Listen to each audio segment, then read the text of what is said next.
এই প্রথম কোনো পূর্বশর্ত না রেখে ইউক্রেনের সরকারের সঙ্গে সরাসরি শান্তি সংলাপ শুরুর প্রস্তাব দিয়েছেন পুতিন। রোববার রাশিয়ার প্রেসিডেন্টের কার্যালয় ক্রেমলিন থেকে দেওয়া এক বার্তায় পুতিন বলেছেন, ইতোমধ্যে এ বিষয়ে কিয়েভকে অবহিত করা হয়েছে। পুতিন বলেছেন, আমরা কিয়েভের সঙ্গে সরাসরি শান্তি সংলাপ শুরু করতে আগ্রহী এবং এক্ষেত্রে আমরা কোনো প্রকার পূর্বশর্ত রাখছি না। গত বৃহস্পতিবার ইস্তাম্বুলে কিয়েভের প্রতিনিধিদের এ ব্যাপারে প্রস্তাবও দেওয়া হয়েছে।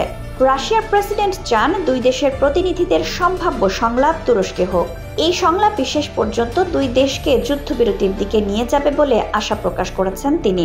তুরস্কের প্রেসিডেন্ট রিসেপ তাইয়েপ এরদোয়ানের সঙ্গে এ বিষয়ে কথা বলবেন বলেও জানিয়েছেন পুতিন।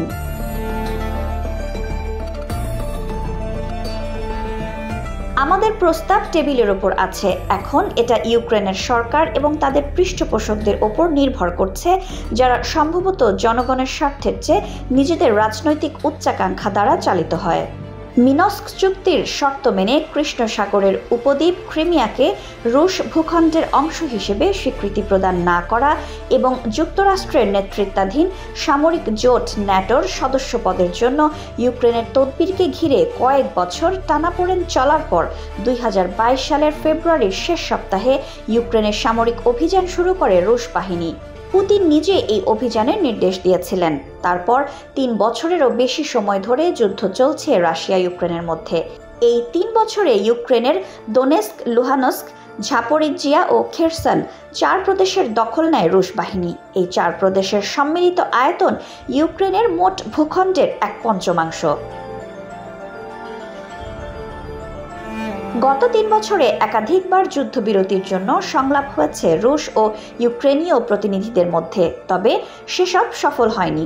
এর প্রধান কারণ রাশিয়ার শর্ত ছিল, ক্রিমিয়া সহ ইউক্রেনের যে 4 প্রদেশ রাশিয়ার অধিকারে আছে সেসবকে রুশ ভূখণ্ড হিসেবে স্বীকৃতি দিতে হবে কিয়েভের।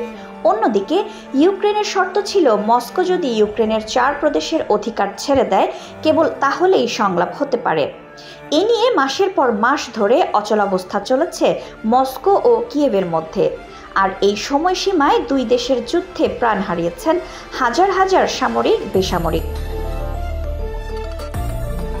সাবেক প্রেসিডেন্ট জো বাইডেনের সময় ইউক্রেনকে শত শত কোটি ডলারের অস্ত্র ও অর্থ সহায়তা দিয়েছে ওয়াশিংটন।